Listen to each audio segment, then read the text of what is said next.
Esta persona que la querella está poniendo ahora en investigación y que de alguna manera se lo va a plantear a la fiscal Zamboni. Hola, bienvenidos a mi podcast. Mi nombre es Sebastián Morzone, soy periodista deportivo y estudiante de locución. Te quiero acompañar en estos minutos contándote alguna historia relacionada al deporte, alguna experiencia personal o algún dato estadístico. Todo te lo quiero decir al oído. ¿Cómo están? Hoy un nuevo episodio del podcast. En este caso, seguimos en esta nueva sección que inauguramos de entrevistas. En el día de hoy estaremos hablando unos minutos con una de las periodistas de TN. Nos estará contando sus comienzos, cómo fue el apoyo en realidad, cómo sigue siendo el apoyo de sus padres, de su familia, la emoción que esto le genera al hablar de ellos. Justamente familia, una palabra clave, porque así describe su lugar de trabajo, sus compañeros. TN, ¿qué significa para ella?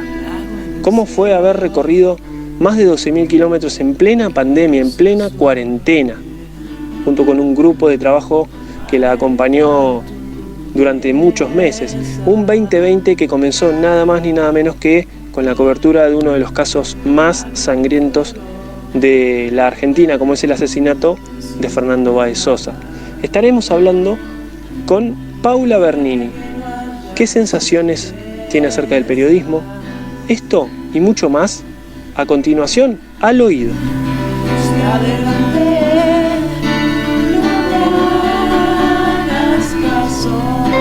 Paula, bienvenida al podcast. En esta primera pregunta, la idea es que nos cuentes quién es Paula Bernini. Paula Bernini es la misma exactamente que ven en la tele. Una persona que no habla con muchos rodeos, que si no entiendo algo lo pregunto, muy de barrio, muy familiera, no me gusta despegarme mucho de la realidad por la que pasa la gente, aunque a veces la mía es diferente, pero soy una persona que me gusta escuchar mucho al otro, saber mucho sobre el otro. Muchos le dicen chusmo, pero como estudié comunicación social, soy periodista. Imaginándonos que estamos en el comienzo, en realidad, de una carrera universitaria en la cual siempre el profesor o profesora nos pregunta a cada uno por qué uno eligió esta carrera. Entonces, en este caso, te traslado esa misma cuestión a vos y te pregunto por qué el periodismo o incluso periodismo de investigación, como bien marcan tus redes sociales, que obviamente describen tu trabajo a diario. Bueno, yo empecé en el periodismo muy chica, jugando como quien diría en primera, ¿no? Ya tenía 20 años cuando trabajaba en Telenoche Investiga. Entré primero desgrabando, es decir, escuchaba la entrevista que hacían los periodistas y la desgrababa toda, absolutamente toda, palabra por palabra en un papel. Entonces, después me veía que los resultados eran que yo sabía más que incluso el mismo periodista, que tal vez había hecho una pregunta que se había olvidado, pero yo al escribirla, transcribirla, la recordaba. Ahí empecé a tener mis comienzos y Telenoche Investiga hizo que yo tenga un curso acelerado de periodismo de investigación. Inmediatamente me pasaron a productora y hice investigaciones como, Rímolo, Grassi, esas te estoy hablando las más resonantes, ¿no? Pero después hice un montón como garantías compradas, tiempos compartidos, muchas estafas, hasta que hice una investigación que ganó un premio, que fue cómo los aborígenes los llevaban a votar en la provincia de Formosa, cómo les cambiaban el nombre y cómo los encerraban los días previos para los votantes tener los votos cautivos, digamos, para que esos votantes no se le vayan a otro candidato. Bueno, eso ganó un premio Emmy y a partir de ahí supe que a mí lo que me interesaba era esto que denominamos periodismo de investigación, pero en realidad es ayudar desde mi función de periodista a la gente, que la gente pueda visibilizar sus problemas. Y la verdad es que fue un poco, no sé si en la facultad yo lograba ver esta idea mía de querer ayudar, pero cuando se me dio la posibilidad de trabajar en Telenoche Investiga, inmediatamente supe que a mí me gustaba y me sigue gustando esto de ser un medio para que la gente pueda contar sus problemas.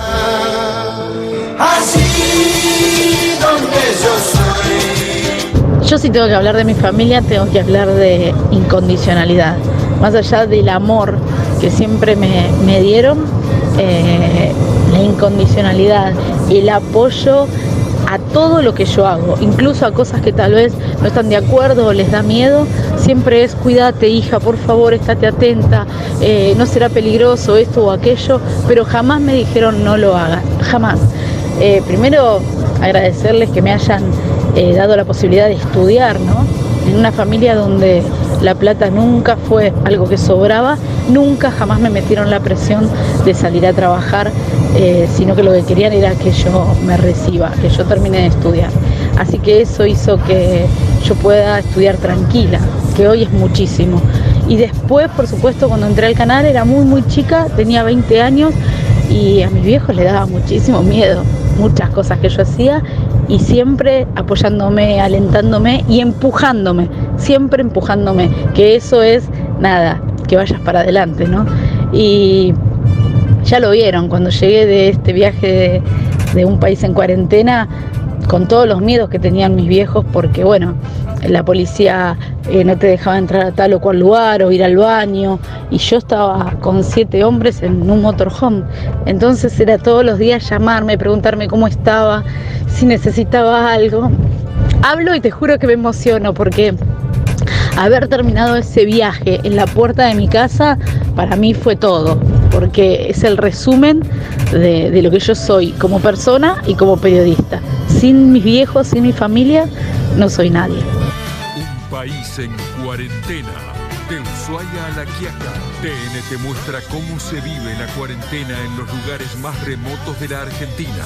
Un recorrido por pueblos, rutas y pasos fronterizos para descubrir las historias de vida de cada comunidad en pleno aislamiento por la pandemia de coronavirus. Un país en cuarentena. Seguí las salidas en vivo de Paula Bernini durante todo el día por la pantalla de TN. Y mi familia, durante todo ese recorrido que hice a través del país en cuarentena, no hizo más que apoyarme y acompañarme, aunque estuviese cada uno en su casa. Me llamaban, me hacían videollamadas mis sobrinas, mis hermanos, mis viejos. Fue un apoyo que lo sentí a diario. Pero por supuesto con todos los miedos de algo que era completamente desconocido para todos. No sabíamos si los cuidados del barbijo, la distancia, el alcohol eran suficientes. En un momento, los 2 o 3 primeros días de ese recorrido, yo les hacía sacar las zapatillas para ingresar al motorhome. Después me di cuenta que era una locura. Hablé con un infectólogo un día y me dice: no, mira, eso tiene que ver si tenés chicos gateando, si alguien va a tocar el suelo. Si no, bueno, no pasa nada, con que ustedes tienen que subir y bajar todo el tiempo, suban y bajen todo el tiempo con las zapatillas, después pasan un trapo con la bandina, o sea, obviamente limpien, y eso lo hacía el chofer, entonces me tranquilicé con eso. Pero bueno, la verdad es que era todo desconocido y uno, bueno, se trataba de cuidar con todo lo que sabía que por lo menos estaba al alcance de uno para prevenir ese contagio. Tratábamos de, el micrófono, bueno, era con una caña larga, entonces tratábamos de todo el tiempo tener ese 1,5 metros, 2 metros de distancia con la gente. El barbijo lo empezamos a usar incluso antes de que sea obligatorio. Alcohol en gel cada vez que subíamos, e incluso antes de tocar las canillas para ir a lavarnos las manos. La verdad que tengo que reconocer que fuimos aprendiendo a medida que todo el mundo también fue aprendiendo, pero fuimos aprendiendo a lo largo del viaje. Y mi familia no hizo más que acompañar, siempre acompañando y apoyando. Eso hizo que yo pueda dar una vuelta tan grande. Pensá que es la distancia que hay de acá a Atenas, a la capital de Grecia, los 12.000 kilómetros que hice por la República Argentina. Lo hice de la manera que lo hice, con tanta pasión, con tanta tranquilidad, porque mi familia también me transmitía eso, ¿no? Tranquilidad, de que estaban cuidándose y de que estaba todo bien. Yo lo digo una y otra vez: si uno está tranquilo en su casa y en su vida personal, también lo puede hacer en su vida profesional. En este caso no puedo dejar pasar lo que ha sido el 2020, y más precisamente hace exactamente ya un año, donde se te vio en pantalla hacer la cobertura, la gran cobertura en realidad, de uno de los casos más siniestros, ¿no? de nuestra historia. Hablo obviamente de Fernando Báez Sosa y su crimen. Preguntarte cómo impactó en vos en el día a día, porque obviamente más allá de que sos una profesional, estabas tras las pistas, tras la investigación, a diario, saliendo en todo momento, en los móviles, recorriendo el lugar, hablando con la familia, en un momento tan duro, y a un año ya de este calvario, de este comienzo, de esta terrible historia. Eso, consultarte cómo impactó, de qué manera quizá en el día a día llegabas a tu hogar, cómo digamos, trasladabas esos nervios, esas angustias, esos traspiés que tiene esta profesión, ¿no? Y el caso Fernando Báez Sosa fue un caso bisagra para mí, fue un caso que me marcó. Está poniendo ahora en investigación y que de alguna manera se lo va a plantear a la fiscal Zamboni. ¿Por qué es? Porque en esta especie de festejo o abrazo donde se ve ahí bajo el toldo del restaurante Cipriani, se ve a una persona vestida de negro que todos, cuando empezamos a identificar al resto de los chicos, por descarte creíamos que era Violás. Ahora, este chico no da con las características de Violás ni cómo Violás estaba vestido. Al día de hoy lo sigo trabajando, al día de hoy sigo estando en contacto con las fuentes judiciales y sabiendo los detalles del caso. Yo comencé a cubrir el caso 8 días después de la muerte de Fernando, porque antes estaba de vacaciones, y cuando yo llegué mis colegas de otros medios decían, ya está, el caso se desinfló, ya está, no hay más nada que podamos hacer. Pero me di cuenta que no, que era un caso atípico, porque era la primera vez que teníamos todo, absolutamente todo filmado, como en una película. Eran tantas las cámaras que había, tanto en Avenida 3 como en Avenida Buenos Aires, ahí en Villa Gesell, donde se dio el asesinato, que podíamos contar de diferentes ángulos todo, absolutamente todo, como había pasado, incluso sin que los acusados, porque ninguno de los 10 acusados por el asesinato de Fernando Báez Sosa nunca dio testimonio, nunca fue a declarar ante la fiscal Zamboni. Y sin embargo se pudo saber absolutamente todo lo que pasó esa noche o esa madrugada del 18, porque estaba grabado, estaba filmado, ya sea por los propios asesinos que habían grabado con sus teléfonos celulares, como también por las cámaras de seguridad del municipio. Entonces ahí me di cuenta que era un caso que no podíamos dejar de contar, que teníamos que sí o sí, de a poquito, ir buscando todas las fichas de ese rompecabezas. Siempre supimos que hubo 2 chicos que no participaron, por lo menos de la golpiza a Fernando. Uno directamente no participó de ninguna pelea, otro sí peleó con otros chicos en la esquina, pero no con el grupo de Fernando. Y siempre creí que esos 2 chicos en algún momento iban a poder contarnos ellos lo que pasó puertas adentro, ¿no? Lo que pensaron, por qué planearon ir al McDonald's para de alguna manera desviar la investigación, por qué las fotos, bueno, un montón de preguntas que todavía uno se hace. Pero sin embargo,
para no contagiarse del COVID y cómo fue esa experiencia que la recorrías diariamente la calle, escuchabas distintas historias, distintas personas con sus dificultades y demás. ¿Cómo fue vivir este 2020 tan pero tan particular?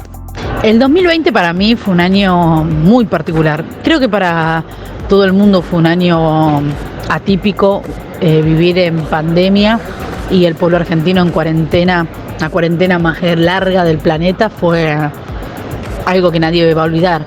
Pero si tengo que hablar de mí, la verdad es que fue un año inolvidable.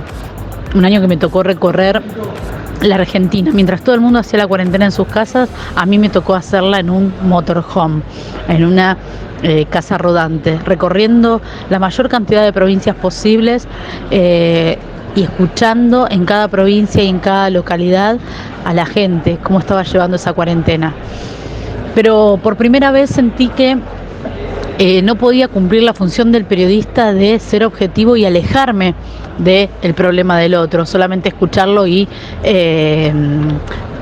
preguntar, y no podía hacer eso, porque a mí también me estaba pasando, a mi familia también le estaba pasando, a mis amigos, a mis colegas, estábamos todos metidos en la misma problemática, en la misma sintonía. Entonces cuando alguien me hablaba y me decía que extrañaba o que no podía ver a determinado familiar que estaba en otra provincia, yo también me sentía parte de ese sentimiento.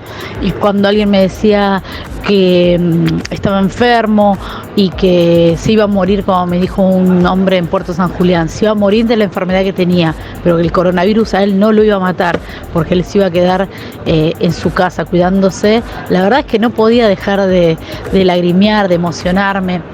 Y fueron 12.000 kilómetros muy difícil, que lo pude hacer porque el equipo, el grupo con el que fui, realmente fue increíble la amistad que generamos, el respeto, la generosidad para con el otro. No tengo más que agradecimientos para ese grupo, porque nosotros nos conocíamos acá en el canal, pero no éramos amigos ni tampoco compañeros como para decir, bueno, podemos convivir 40 días primero, 25 días después. Pero esos 40 días de convivencia fueron increíbles, los 25 después también, pero ya nos conocíamos porque teníamos el viaje anterior de referencia, pero esos 40 días todos y cada uno me sentía acompañada, apoyada, y muchas veces me sentía cansada, pero la gente cuando salía de sus casas y nos traía un budín, una docena de empanadas que había horneado para nosotros, tal vez, la verdad es que yo no lo podía creer, y nos pedían disculpas porque eran 12 nada más las empanadas, nosotros éramos 7 u 8.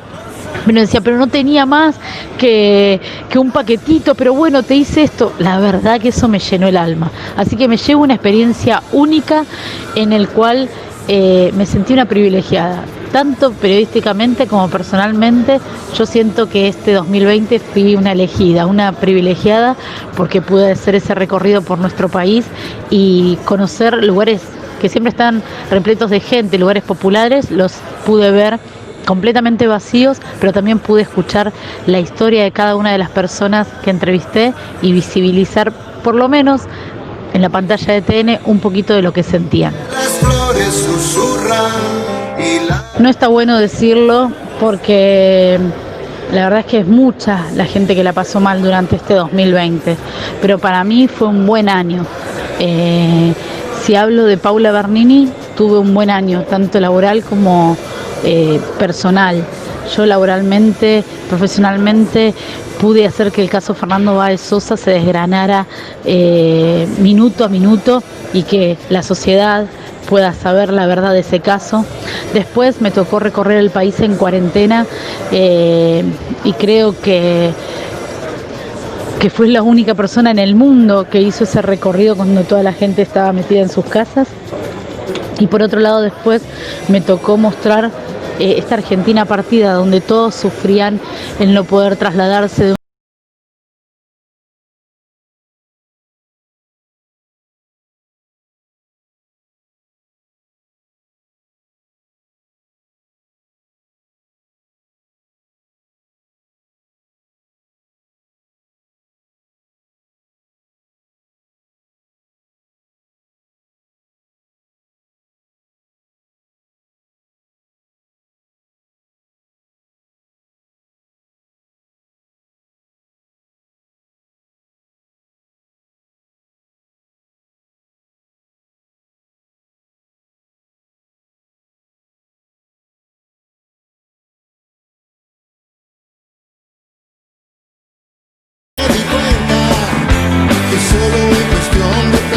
La última pregunta, y ahora sí agradecerte por tu tiempo y tu predisposición.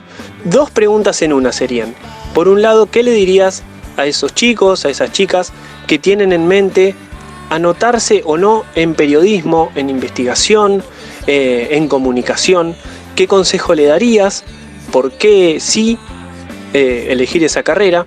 Y por otro lado, ya que sos una de las caras visibles y una gran profesional, como lo dije antes, ¿qué significa ser parte de TN? ¿Qué es ser un periodista de TN? ¿Qué implica? La carrera de periodismo es hermosísima. A mí me apasiona como el primer día. Te diré que cada día me apasiona más.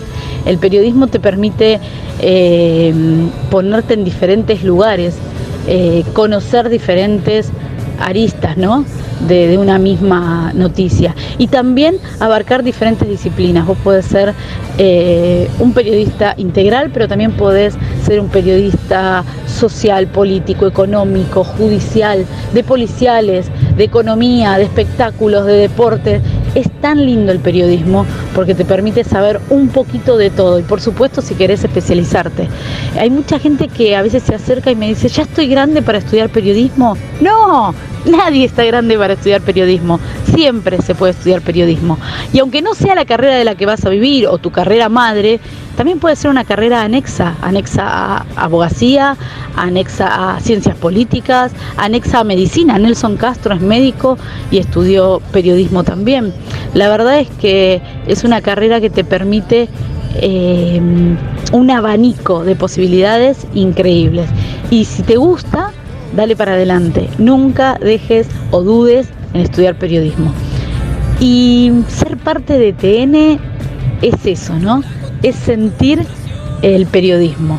Realmente nosotros en TN nos sentimos una familia. Es un canal de noticias que no suele echar gente o remover así mucha gente. Sí, por supuesto, incorpora, pero no se va la gente, no los echa, no los expulsa.